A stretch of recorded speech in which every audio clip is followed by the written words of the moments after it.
This message comes from IXL, a learning platform for helping students maintain summer academic progress. A single subscription covers math, science, and reading for all children in a household. Receive 20% off at IXL.com/NPR. This is Planet Money from NPR. On Monday evening, Brendan Greeley is in his home office in Maryland, finishing up a book he's been working on forever. I was sitting right here. I was sitting in this chair. This dog was sitting next to me. I was editing a document that is still open about the creation of Eurodollars. Brendan is getting his PhD at Princeton, and he has been studying the long arc of financial history. His almost finished book is a 500-year history of the dollar. But for 20 years, he was a journalist, a Fed watcher. He's covered the Federal Reserve, the nation's central bank. So on Monday, he's working away. And you opened Blue Sky to procrastinate. Yes, that's exactly what I did. I opened Blue Sky to procrastinate. And that's when you saw it. And that's when I saw that Donald Trump had declared that he had fired Lisa Cook. Dr. Lisa Cook is an economist. She was appointed by President Biden to the Federal Reserve Board of Governors. She is the first and only Black woman to hold this post. And what Brendan is seeing on Blue Sky is that President Trump has just said he's firing her. A president has never fired a member of the Fed Board of Governors before in history. And to do that legally, a president needs cause. Basically, the person has to have done something wrong. The president claims that Lisa Cook may have made false statements to get a better deal on her mortgages. He says that's cause to fire her. Brendan told us the alleged wrongdoing is pretty small potatoes. These are allegations on the level of, did you lie about the size of your home office in your tax returns? Not typically something that we root out and prosecute. In response, Lisa Cook has filed a lawsuit, and a judge held a hearing to consider her request to stay in her post while the case is sorted out. As of Friday at 3:15 p.m. Eastern, there has been no decision. Through a lawyer, she's said that no cause exists under the law for the president to fire her. She applied for these mortgages before she was on the Fed board, and in her personal capacity as a person, she's arguing, no matter how you slice it, this is not cause. The president and his people argue, yes, it is. This is all going to be adjudicated, probably eventually by the Supreme Court.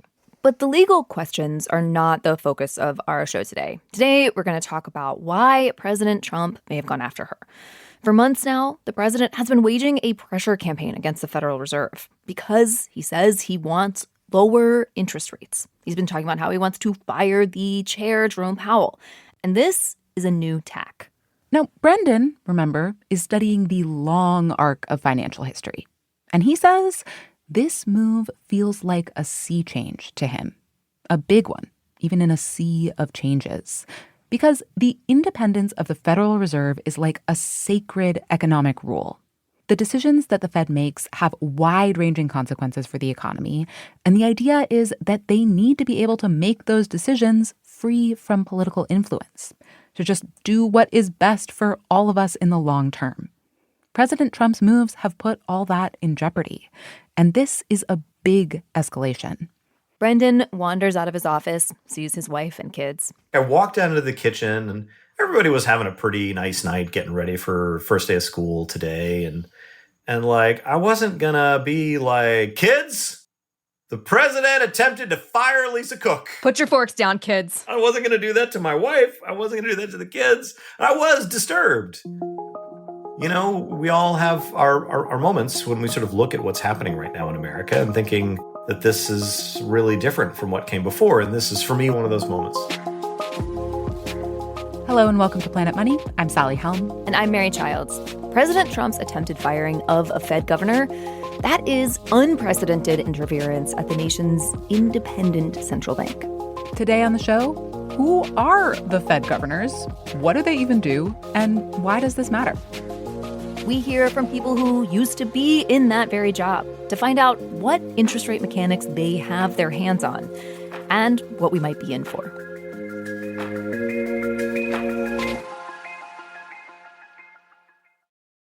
Support for this podcast and for Planet Money Summer School comes from Capital One. With no fees or minimums on checking accounts, it's no wonder the Capital One Bank guy is passionate about banking with Capital One. If he were here, he wouldn't just tell you about no fees or minimums. He'd also talk about how Capital One cafes are open 7 days a week to handle your banking needs. It's pretty much all he talks about, in a good way. What's in your wallet? Terms apply. See CapitalOne.com/bank. Capital One N.A., member FDIC. This message comes from IXL, a learning platform for helping students maintain summer academic progress. A single subscription covers math, science, and reading for all children in a household. Receive 20% off at IXL.com/NPR.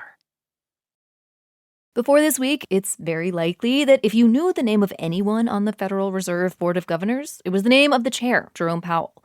But one thing that this Fed news reminds us all is that the Fed is not run by just one person. Far from it. Here is a quick back-of-the-napkin structure of the Fed. There are 12 regional Federal Reserve banks placed around the country. And in Washington, D.C., alongside the chair, there are these 6 other governors. They all make up the board. The board helps supervise banks around the country, and they vote multiple times a year on the Fed's most important decision: what interest rates should be. And that filters through the whole economy to things like mortgage rates. The governors are appointed by the president, confirmed by the Senate. They serve 14-year terms. And that long tenure is meant to prevent political interference. And to drill down on what these governors do, to understand what it is like to be them, we talked to 2 people who have formerly served on that board. Betsy Duke started as a governor in 2008. Rough year, you may recall. Bit of a banking crisis. Betsy was a banker. And she got a call from President George W. Bush's people about joining the Fed board. They wanted a banker, and I think they particularly wanted somebody who was a community bank. And then finally, they wanted a woman or a minority. And so when you put all of those together, they came up with me. The other former governor we talked to is Dr. Alan Blinder, famous economist now at Princeton. He served as vice chairman of the Board of Governors in the 1990s. He said the vibe was super buttoned up. At all the big meetings, he wore a suit. Tie? Tie, absolutely. Now, I used to say to people I had 2 choices when I got up in the morning, which was blue or gray, striped or solid. He said the chair at that time was another famous Alan Greenspan. They'd known each other for years, but there was no, "Hey, Alan," in the hallways. It was, "Hello, Mr. Chairman," and "Nice to see you, Mr. Vice Chairman." And Betsy also remembers a super stiff atmosphere. We had offices on this long hall at the Fed, beautiful hall at the Fed, offices strung out there. But the government rules about transparency prohibit more than 3 governors from gathering at any given time to talk about policy. It was sort of like a running joke around the place that if 3 of us were in the room, we'd go watch the door and make sure nobody else walked in the room. Or else the lawyers would have to tag along, and then no fun can be had. No, exactly. This sounds kind of arbitrary, but the reason this rule exists, and the reason they all take it so seriously, is because 4 governors constitutes a majority of the Board of Governors. And the decisions that these governors make can have major implications. They can change markets. So let's get into that. The centerpiece of their job is their service on something called the FOMC, the Federal Open Market Committee. That is a committee that meets every 6 or 7 weeks to vote on interest rates. And that, as we all know, is a very high-stakes thing. Affects the whole economy, affects how much inflation we have, how many jobs we have, and there are trade-offs. You can't please everyone. That is what makes the governor job so stressful. You have to make decisions that are going to turn out to be unpopular. For instance, back in the 70s and 80s when inflation was super high and the Fed raised interest rates to 20%, that was tremendously unpopular. But it was necessary in order to get that inflation under control. So as a Fed governor, you have to be sort of prepared to have eggs thrown at you at the grocery. Absolutely. So this meeting of the FOMC is closely watched by people all around the country. Betsy and Alan told us what goes on. In the room are 7 Fed governors, including the chair, plus the 12 heads of those regional Federal Reserve banks. It generally runs in 2 waves, so to speak, 2 parts. Everybody in the room gets his or her chance to give a little, I'll call it a speech. That may be a funny word. It's a small group that you're speaking to. but a little speech. So you go around the room and each participant talks about their view of the economy. Then there would be a second go around, and the second go around would be each person's view of what was appropriate monetary policy. Basically, what should we do about interest rates? Does it get contentious? So not as in tempers flaring, but as in strongly held opinions, yes. Very strongly held opinions. All very polite. There's no screaming or throwing chalk or anything like that in these meetings. People are generally not interrupted. That's why I say they give their little speech. But the next speaker might say, yeah, I heard that argument, but I don't believe it, and here's why. Alan told us sometimes it's pretty clear coming in what's going to happen with interest rates, and this part of the meeting is short. But sometimes it's not clear, and the conversation goes on for a while, people arguing back and forth. But the key thing is, this group of people is trying really hard to reach a consensus. Because out there in the economy, in the stock market, the bond market, people want to see stability. A catfight in the FOMC is going to disturb the markets, potentially quite a bit. So even if there is a catfight, you want to hide it. One way to do that, if people are on the fence, they tend to vote with the chair. It's not in law, but it's deeply in the tradition of the Fed that unless you disagree very substantially, you go along with the chairman's recommendation. So if you disagree just a little, you probably don't dissent. But you can dissent, meaning formally register your disagreement, because every meeting there is an official vote. And the chair's vote doesn't count more than anyone else's. Technically, it's majority rules. The voters are the 7 members of the Board of Governors, plus 5 regional Fed presidents. New York always gets a vote. The other 4 votes rotate among the other regional Feds. And in these votes, people do sometimes dissent. A lot of these are not easy calls. You know, you'll have people who are going to dissent for very legitimate reasons. So, for example, at the last FOMC meeting, there were 2 dissents in favor of lowering our interest rates. Dissents are loud. They get reported in the media. They're big deals. So you think twice and 3 times before you do that. At the end of those 3 thinks, you may decide you're going to do it anyway because you really disagree. If you really disagree on the merits of monetary policy. And now we are getting to the heart of the current news about Lisa Cook and why people like Alan and Betsy are so worried. Because this interest rate decision, it is really not supposed to be political. The Fed sometimes makes decisions that people are mad about for the good of the overall long-term economy. Alan said that's why it's so important that they have this long tradition of independence. And in his day, everyone bought into that political neutrality, basically completely. I mean, we thought of ourselves as not very political technocrats, which is the nature of the job, or should be. I mean, without naming names, I could say that occasionally a political remark would pass around the table of the Board of Governors, and you could almost see everybody else scowling. Like, we're not supposed to say things like that here. But now, as President Trump has moved to remove Governor Lisa Cook, Alan can imagine that changing. Politics is never supposed to be brought into the game and basically isn't. And the fear now is that that happy circumstance may be coming to an end. Betsy agrees with Alan. We're entering new territory. Was this something you worried about in your job when you were there? Never. Didn't even occur to you? Never. Not on the table? No. Particularly didn't occur to me that someone would attack me personally using all the levers of government to open up a seat on the Fed. Just inconceivable to me. But that inconceivable thing seems to have just happened. After the break, what might happen now?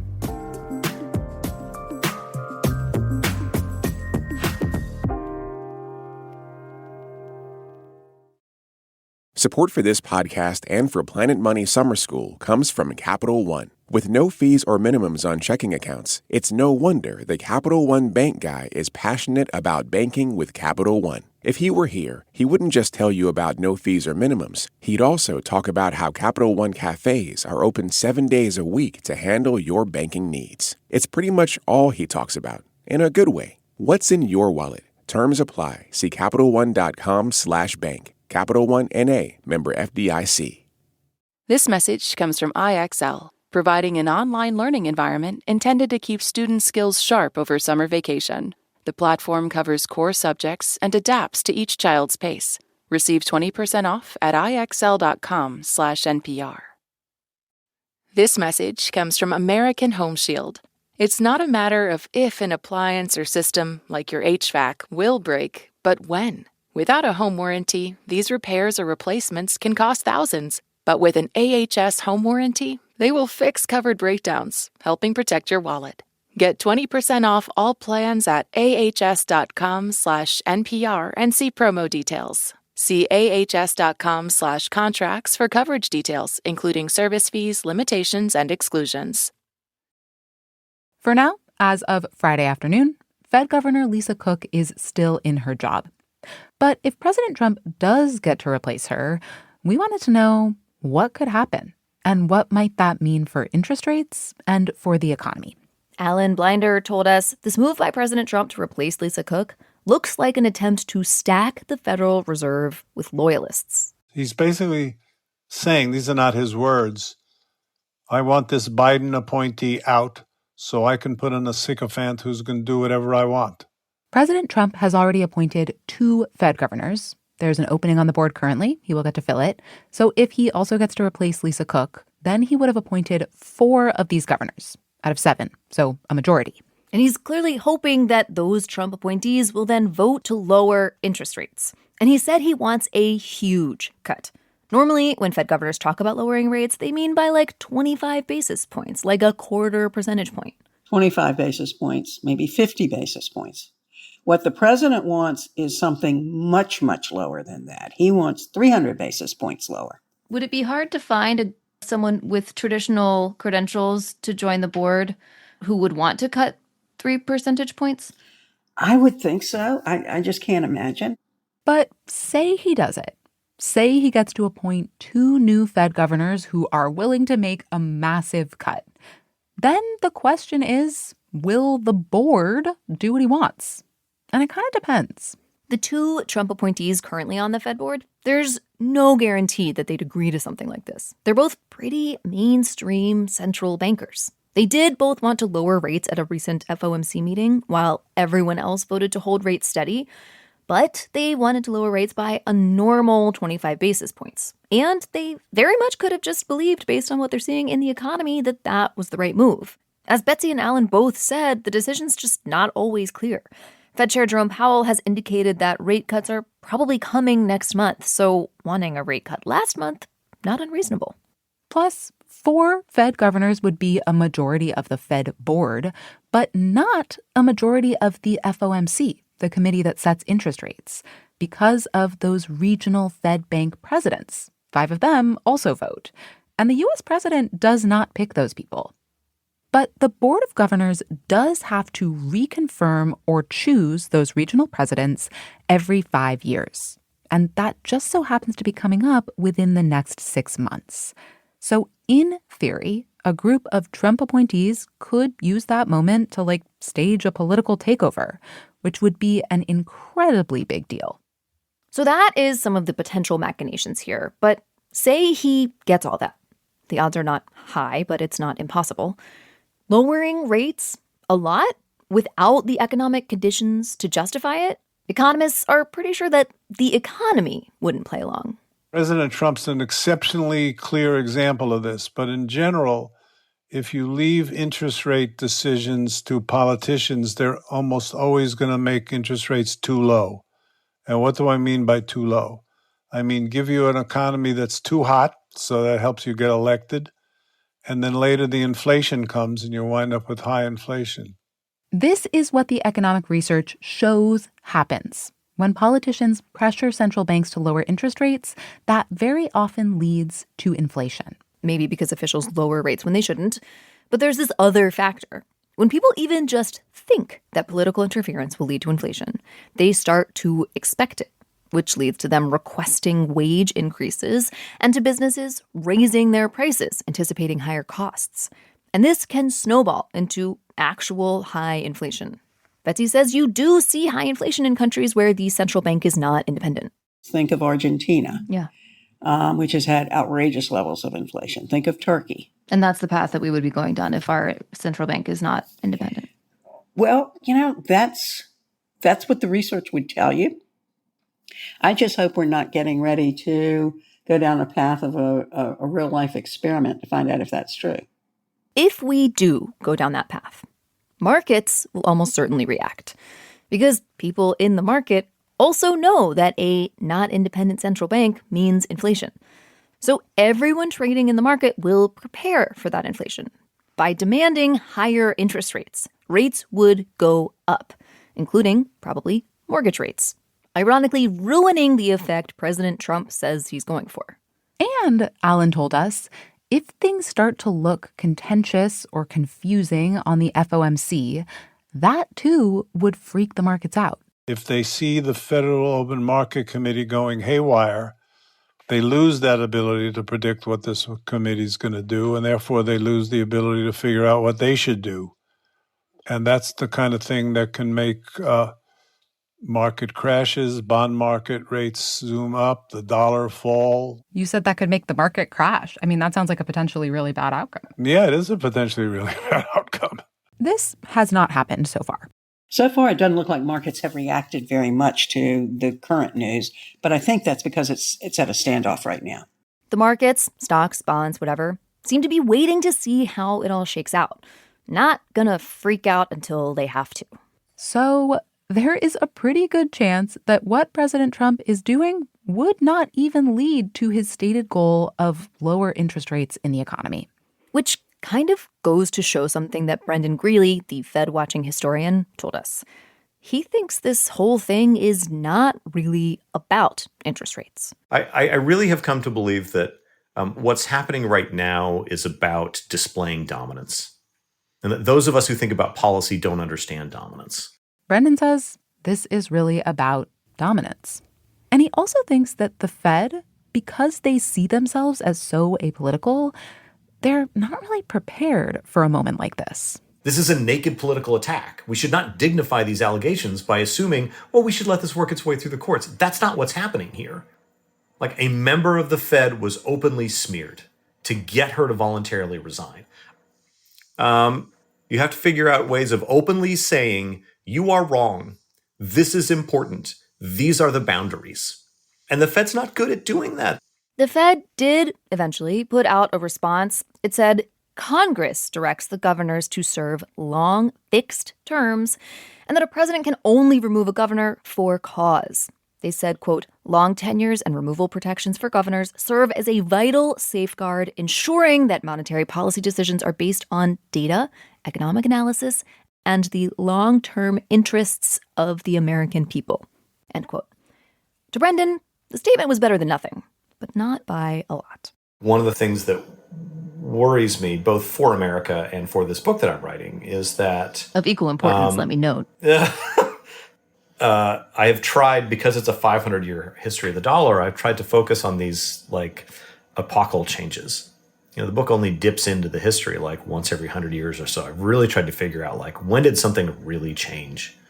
Like, and the thing that I think is, like, maybe we're at another one of those moments. He had his gripes about the Fed before all this, but now he's like, you know what? They weren't so bad. Anytime somebody wants to blow up the Fed, I think, like, man, whatever replaces this is going to be way worse.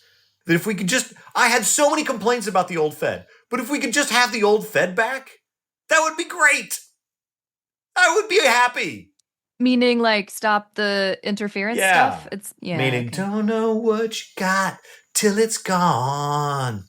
Right? It said they fired a Fed chair and put up their own nominee, something like that. We can workshop that. Yeah.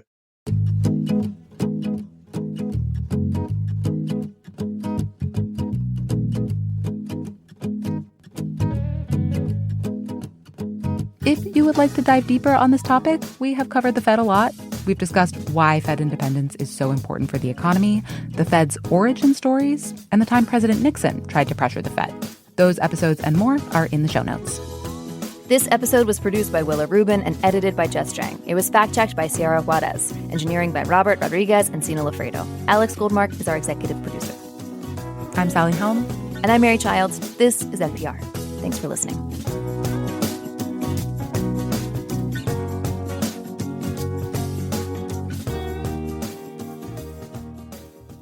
This message comes from Capella University. You know that feeling when there's a spark building inside you, that you were meant for more? That's your own drive pushing you towards what's next. Capella University gets that. With their FlexPath learning format, you can set the pace and earn your degree without putting life on pause. You've built experience and know what you're capable of. Now, this is your time to turn that momentum into more. The only real question is, what can't you do? Learn more at capella.edu.